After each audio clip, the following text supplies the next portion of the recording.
बाद में करना, पर एक बार अपनी माँ से जरूर जाकर कहना, माँ मुझे 15 दिन से ये टेंशन चल रहा है, माँ बहुत चिंता में हूँ, माँ मम्मी मुझे ये परेशानी चल रही है, माँ किसी ने मुझे धोखा दिया, माँ किसी ने मुझे अपशब्द कहा, माँ किसी ने ऐसा कर दिया। अपनी माँ को जरूर बताओ, क्योंकि माँ केवल माँ नहीं है, उसके संबोधन में 33 कोटि देवी देवताओं का पुण्य समाया हुआ है।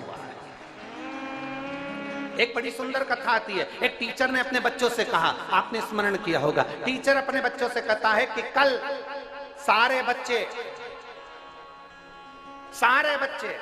स्वर्ग की मिट्टी लेकर आना। सारे बच्चे आए, एक एक बच्चे को खड़ा करा टीचर ने, तुम स्वर्ग की मिट्टी लायो?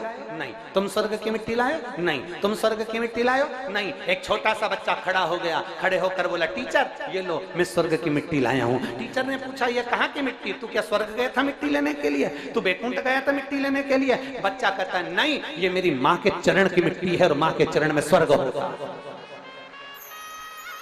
ये मेरी माँ के चरण की मिट्टी है, उसमें स्वर्ग होता है, इसलिए मैं इस मिट्टी को लेकर आया हूँ, इस भूमि की इस परम मिट्टी को लेकर आया हूँ। स्वामी विवेकानंद जब विदेश जाते थे तब भारत माँ की मिट्टी को अपने हाथ में लेकर जाते थे। मेरे राम जी अवध से 14 वर्ष के लिए वनवास गए तो अवध की मिट्टी को साथ लेकर गए। मेरे कृष्ण कन्हैया जब ब्रज की रज को छोड़ द्वारका जाते हैं तो ब्रज की मिट्टी को अपने साथ लेकर जाते हैं। ये भारत माता की मिट्टी है, यह कोई साधारण नहीं है। यहाँ स्वामी विवेकानंद, रामकृष्ण परमहंस, चैतन्य महाप्रभु, जगत गुरु शंकराचार्य, एकनाथ जैसे संत, नामदेव, तुकाराम जैसे संत इस भूमि पर जन्म लेते हैं। यह वो साधारण भूमि नहीं जिस भूमि पर 12 ज्योतिर्लिंग और 4 धाम विराजमान है। ये वो भारत की भूमि है। ये भूमि चंदन से कम नहीं है, जिसको हम माता कहते हैं, मातृभूमि कहते हैं। उसको समझिए,